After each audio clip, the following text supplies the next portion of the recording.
Deux motions de censure contre le gouvernement de Sébastien Lecornu étaient soumises au vote aujourd'hui à l'Assemblée nationale. L'une du Rassemblement national, l'autre de la France insoumise. Les deux ont été rejetées. Ségolène Amiot, bonsoir. Bonsoir. Vous êtes députée la France insoumise de Loire-Atlantique pour la 3e circonscription. Vous revenez justement de l'Assemblée nationale. Il fallait 289 voix pour faire démissionner le gouvernement. 271 députés ont voté pour censurer le gouvernement pour cette motion déposée par la France insoumise. C'est un échec pour vous. Vous n'avez pas réussi à convaincre? C'est pas tant un échec que qu'un moment de colère finalement, parce que on est extrêmement nombreux sur les bancs de cet hémicycle à se rendre compte que il n'y a plus de parlementarisme, que ça fait 3 ans moi que j'ai été élue pour la première fois. Je n'ai jamais eu l'occasion de voter un budget à l'Assemblée nationale. C'est un problème. Le budget, il devrait être effectivement voté par la représentation nationale, c'est-à-dire par les élus qui ont été directement choisis par le peuple. Vous êtes satisfaite de pouvoir discuter du budget dès la semaine prochaine? Il n'y aura pas de 49.3, donc il n'y aura pas de 49.3. C'est retour au parlementarisme. Oui, à condition que nous ayons l'occasion d'étudier ce budget dans le temps qui nous est imparti.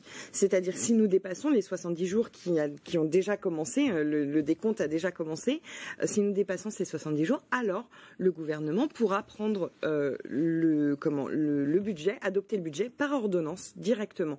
De la même manière, si nous ne votons pas ce budget, alors le gouvernement pourra à nouveau adopter un budget par ordonnance. Mais ça vous donne l'occasion, et je suppose que c'est aussi le but pour la France insoumise, de déposer des amendements lors de ces discussions, de ces débats. Comme tous les ans, nous en déposons énormément et nous essayons effectivement d'apporter tout ce que nous pouvons faire. D'ailleurs, l'année dernière, nous avions, si le budget nous avait été soumis au vote, nous l'aurions voté, puisque nous avions réussi justement à réintégrer un ISF, on avait réussi à réintégrer un équivalent de la taxe Zuckman, et enfin même la taxe Zuckman en elle-même.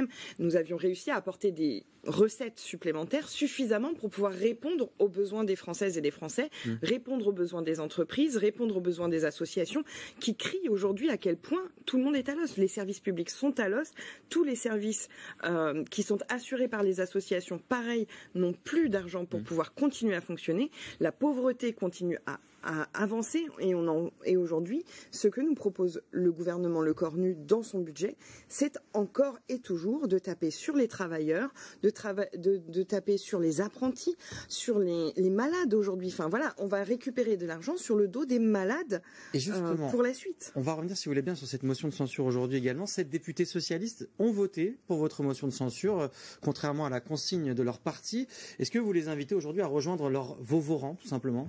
En fait, nous les invitons pas forcément à faire scission avec le Parti socialiste, mais déjà nous les remercions et vraiment nous les encourageons parce que ça a dû leur demander beaucoup de courage, mais c'est surtout ils ont respecté ce pourquoi ils ont été élus. Ils ont été élus sur le programme du nouveau Front populaire. C'est un programme de rupture qui s'oppose justement au gouvernement de M. Macron et à ce mouvement néolibéral qui va chercher toujours plus à donner aux plus grosses entreprises, à donner aux plus riches en allant chercher l'argent dans les poches de ceux qui travaillent et des plus pauvres, des plus précaires. Ça, c'est plus possible. Et c'est justement sur ce programme-là qu'ils ont été élus et qu'elles ont été élues.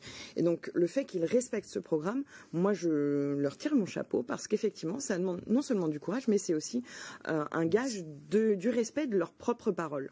Merci beaucoup, Ségolène Amiot, d'avoir accepté notre invitation sur Télé Nantes.